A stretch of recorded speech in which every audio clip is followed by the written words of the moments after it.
दोस्तों हमारे चैनल दर्पण ज्ञान सागर में आप सभी का स्वागत है। मित्रों, एक बार माता पार्वती भगवान शिव के पास में बहुत ही अच्छे मूड में बैठी हुई थीं।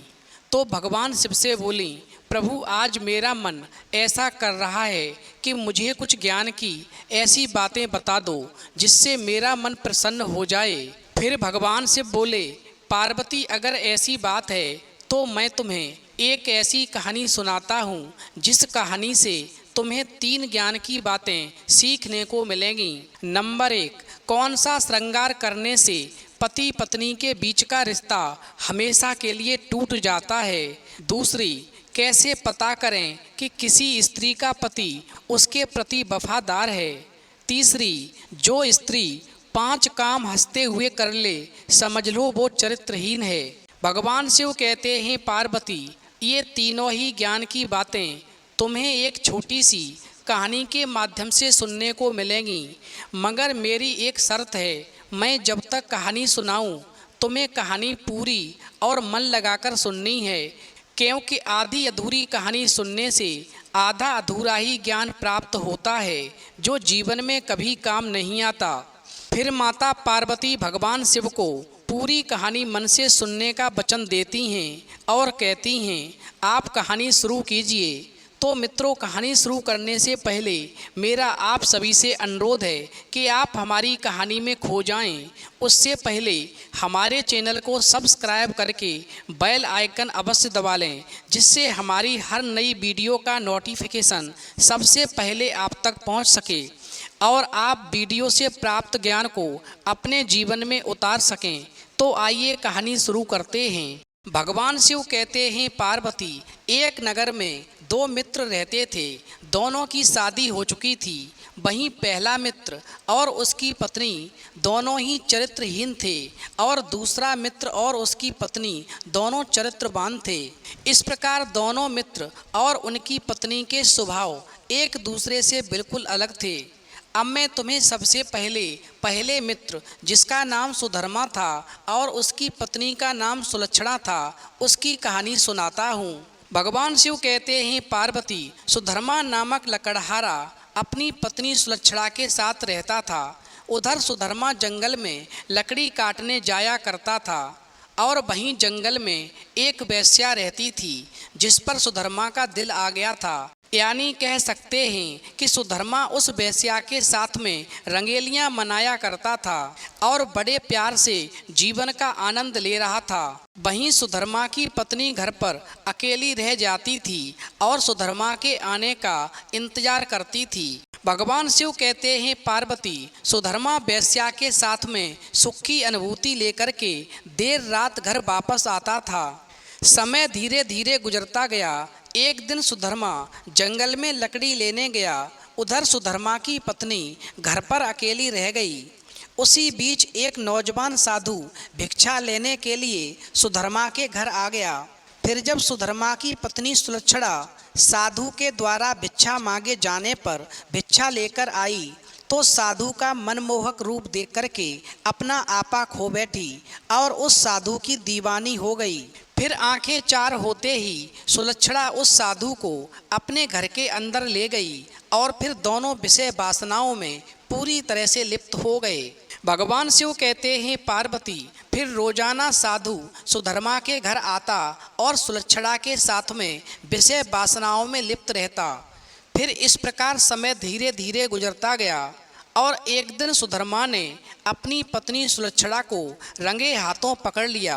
बस फिर दोनों के बीच में झगड़ा हुआ। पति पत्नी वाला रिश्ता हमेशा के लिए टूट गया और सुधर्मा और सुलक्षणा दोनों अलग हो गए। फिर समय धीरे धीरे और बीता तो उस वेश्या ने अपने जाल में एक सुंदर सा लड़का जो पैसे वाला था उसको फंसा लिया और सुधर्मा को ठोकर मार दी। उधर उस साधु ने भी एक बाई को अपना लिया और उस सुलक्षणा को ठोकर मार दी। इस प्रकार सुधर्मा और सुलक्षणा का जीवन पूरी तरह से बर्बाद हो गया और दुखों से ग्रसित हो गया। वो दर दर भटक गए। भगवान शिव कहते हैं, पार्वती अब मैं तुम्हें दूसरे मित्र की कहानी सुनाता हूँ। एक बार दूसरे मित्र की पत्नी अपने पति से कहती है, मैं आपको बहुत प्यार करती हूँ और आप भी मुझे बहुत प्यार करते हैं, मगर मुझे कैसे विश्वास हो कि तुम मेरे प्रति वफादार हो। भगवान शिव कहते हैं, पार्वती फिर अपनी पत्नी की बात सुनकर के वो युवक कहने लगा कि तुम जानना चाहती हो कि मैं तुम्हारे प्रति वफादार हूँ या नहीं, तो मैं तुमसे सिर्फ इतना कहना चाहूँगा, यदि मैंने किसी दूसरी स्त्री पर आज तक गलत नज़र डाली होगी तो लोग तुम्हारे बारे में भी गलत सोचेंगे और तुम्हारे ऊपर गलत निगाह डालेंगे। और यदि मैंने आज तक किसी भी पराई स्त्री पर गलत नज़र नहीं डाली होगी तो लोग तुम्हारे ऊपर भी कभी गलत निगाह नहीं डालेंगे। भगवान शिव कहते हैं, पार्वती फिर तो उस स्त्री ने अपने पति की परीक्षा लेनी चाहिए। और एक दिन वो स्त्री अपने पति के साथ में एक भीड़ वाले स्थान पर जा रही थी तो उसने एक किशोर का हाथ पकड़ लिया। तो वो किशोर बोला, क्या बात है माता जी। फिर वो स्त्री मन में सोचने लगी कि मैं इसका हाथ पकड़ रही हूँ और ये मुझे माताजी कह रहा है, लगता है ये मेरे प्रति पूरी तरह से पवित्र है। भगवान शिव कहते हैं, पार्वती फिर वो स्त्री वहाँ से आगे बढ़ी तो उसने दूसरे युवक का हाथ पकड़ा। फिर वो युवक बोला, क्या बात है बहन, क्या कोई परेशान कर रहा है। तो वो स्त्री सोचने लगी, लगता है ये भी व्यक्ति मेरे प्रति पवित्र है। भगवान शिव कहते हैं, पार्वती फिर वो स्त्री वहाँ से आगे बढ़ी तो उसने एक वृद्ध का हाथ पकड़ा। तो वो वृद्ध बोला, क्या बात है बेटी, तू क्यों दुखी है। फिर इस प्रकार वो स्त्री मन में सोचने लगी कि मेरे पति ने जो कहा था वो बिल्कुल ठीक है। वास्तव में मेरे पति का आचरण उच्च है और वो मेरे प्रति वफादार हैं। जिनके पति का आचरण उच्च होता है वो चरित्रवान होते हैं और ऐसे पति की पत्नी पर कोई भी कभी गलत नज़र नहीं डालता। इस बात का मुझे आज पूरी तरह से विश्वास हो गया है। भगवान शिव कहते हैं, पार्वती अब मैं तुम्हें इस कहानी से 3 ज्ञान की बातें जो प्राप्त हुई हैं उनके बारे में बताता हूँ। तुम्हें जो पहले ज्ञान की प्राप्ति हुई वो ये है कि कौन सा श्रृंगार करने से पति पत्नी के बीच का रिश्ता हमेशा के लिए टूट जाता है। तो समझ लो, जो स्त्री सुधर्मा की पत्नी सुलक्षणा की तरह चरित्रहीनता का श्रृंगार करती है, श्रृंगार करते समय अपने पति को ध्यान में न रखकर पराये मर्द को ध्यान में रखकर या उसे खूबसूरत दिखने के लिए श्रृंगार करती है, वो श्रृंगार अपवित्र होता है और ऐसा श्रृंगार करने वाली स्त्री से भाग्य की देवी रूठ जाती है और उनका रिश्ता टूट जाता है। बाद में पछताने के अलावा कुछ भी हाथ नहीं रहता। इसलिए हर स्त्री या पुरुष को चरित्रवान रहना चाहिए। भगवान शिव कहते हैं, पार्वती अब मैं तुम्हें इस कहानी से प्राप्त दूसरे ज्ञान की बात बताता हूँ। वो ये है कि कैसे पता करें कि किसी स्त्री का पति उसके प्रति वफादार है। तो समझ लो, यदि किसी भी स्त्री का पति चरित्रवान होगा, कभी पराई स्त्री पर गलत नज़र नहीं डालेगा, तो ये निश्चित है कि उसकी पत्नी पर भी कोई गलत नज़र नहीं डालेगा, बशर्ते वो भी स्त्री उच्च आचरण वाली हो।